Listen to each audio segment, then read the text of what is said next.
So if we were to sketch, anything, you have to have a relative transformation. So this is X, Y, what is coming out is in the Z. Okay. So how do we know that the motion is in planar, right? So we are going to apply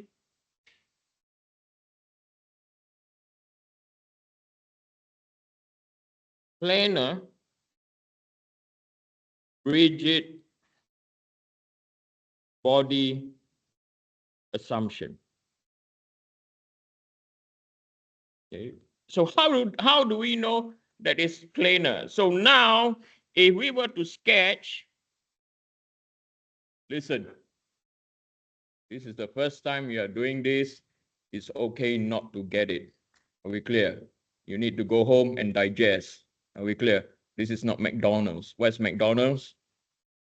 You order, 5 seconds later, you get your burger. Are we clear? You need to go back and look at my notes and study again. Okay, it's okay to feel a bit what? Overwhelmed for today. Okay. Likewise for vibration, it's fine. Okay. So now what we have now, we have Y and we have Z, and then we know that this is our rotation about what? X. So now if we were to sketch two gears now,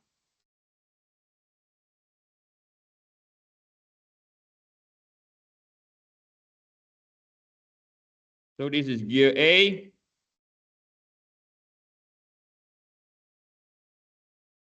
That is gear B. Okay, so this over here is my gear A, not to scale, by the way. Okay, my bad. Okay, so this is our gear A. And over here, this is our gear B. Center that I draw over here, these are its rotational axis. So we are going to assume, this is just assumption, that over here, this is our omega A. If the gear at omega A is going in a clockwise direction, omega B will be in the anti-clockwise direction. At this point over here, we have one velocity vector V. So is the motion of the gears in a planar, is it just planar? It is, right? So the gears are rotating, okay? Gears are rotating.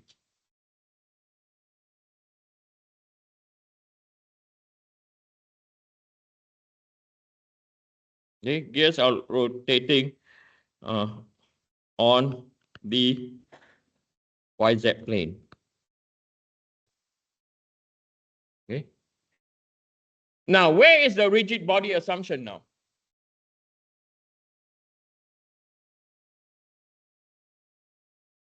Yes. So the rigid body assumption is the particles along the circumference, the distance will not change.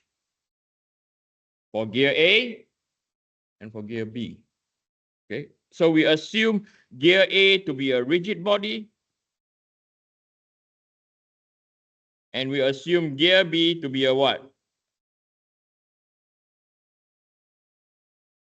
Also to be a rigid body.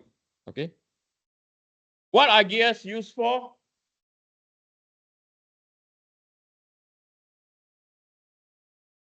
Why do you use gear?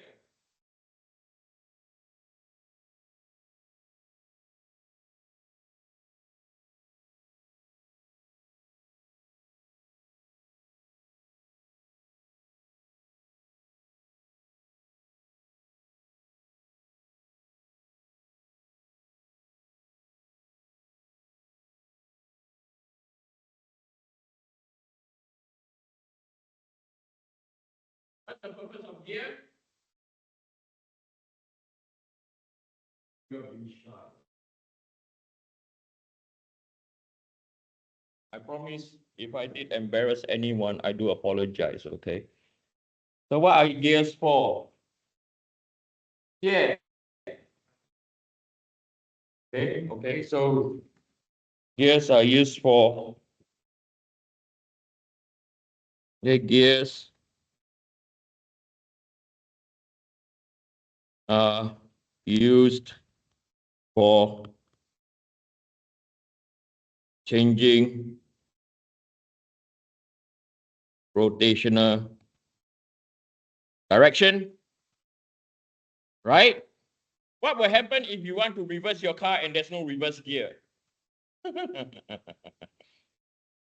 Right? Get your family member, push, push.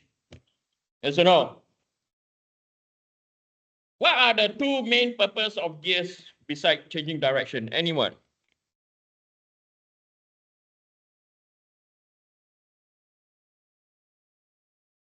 They are also known as what?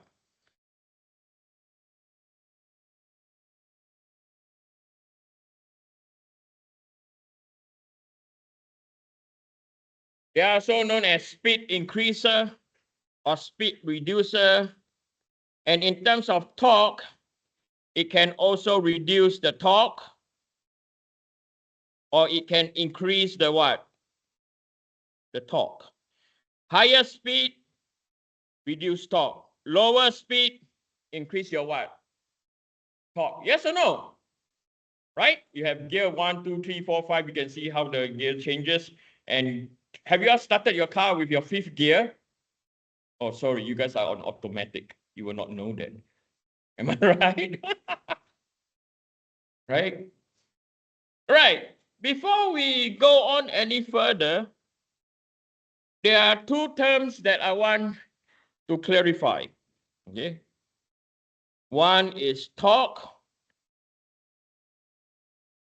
and the other one is moment.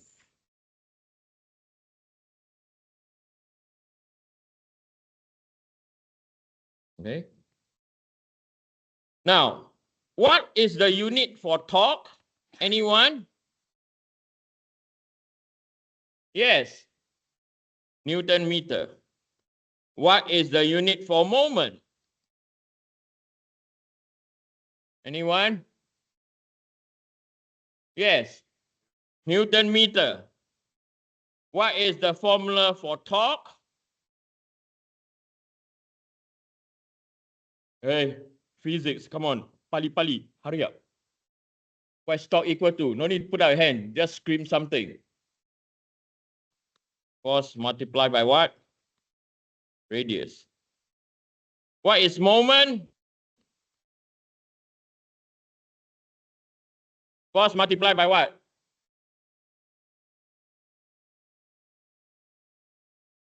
Very good. Perpendicular distance.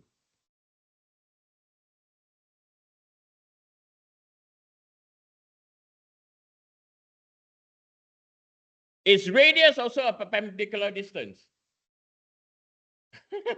He's messing around. If is radius equal to perpendicular distance? Yes or no? Right? It is a perpendicular distance. If we look at in a vector form, right? If I've attached this diagram last week, so can you see over here? Right? The radius is perpendicular to the what? Applied force. Then question for you. What is the difference between torque and moment besides spelling?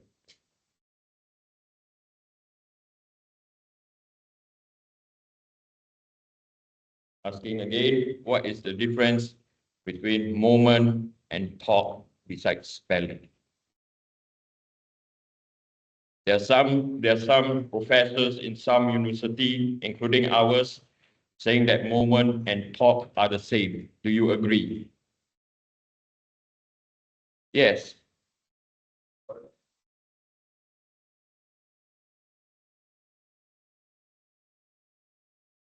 It's also a planar, but you're partly right. Okay, both are in a planar.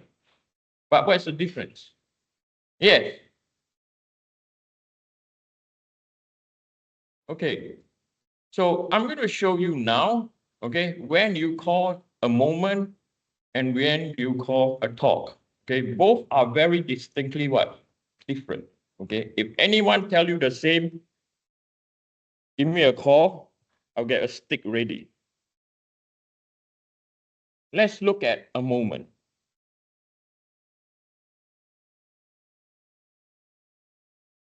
When you have a beam,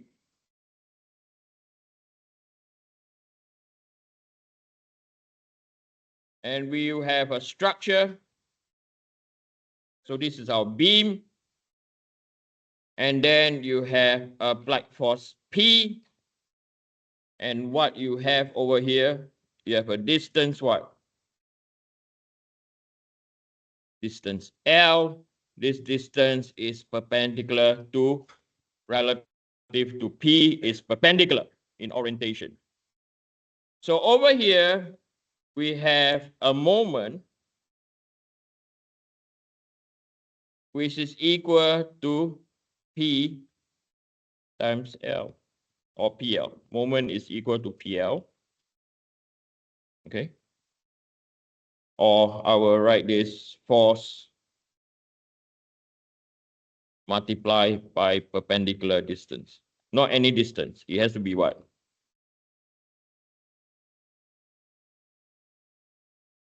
So this is equal to P and L. If I were to draw a centroid,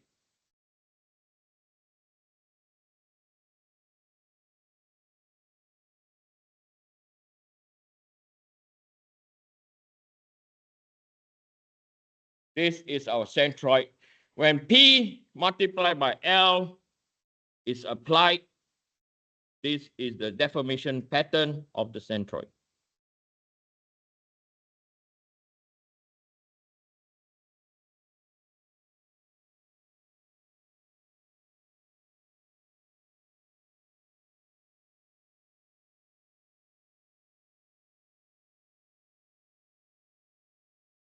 This is moment. This is not called torque. Okay. On the right-hand side, I'm going to draw what is a torque.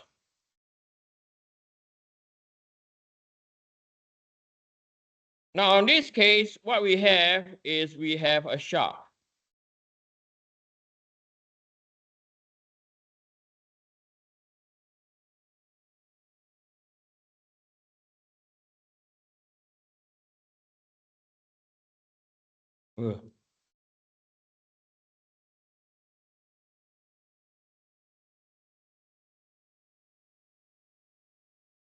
Okay, we have a shaft down here. And our shaft, we have our what?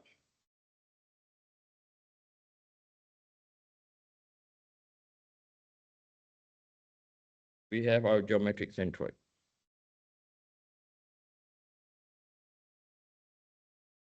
Okay. I do apologize. If we were to have a transformation over here, can you go back to the diagram, please?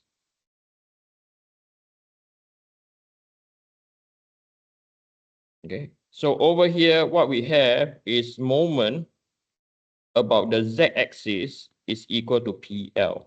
Because if you look at the rotation of the moment, right, the center of rotation corresponds to the what? Z-axis. Okay. Now, if we were to now look at the torque now, right, and we have drawn the same transformation, not same, but I'm going to call this Y, and using right-hand rule, this is my Z. Okay. So if we were to apply a force, if we were to apply a force coming down, and this is P, and over here we have a radius R, right? So this will generate a torque, right, going in this direction about the what? X-axis. Okay. So for this case, you know, torque is equal to P times by R. Okay. So torque in the x-axis is equal to PR. Units Newton meter, likewise units Newton meter. Can someone tell me the deformation pattern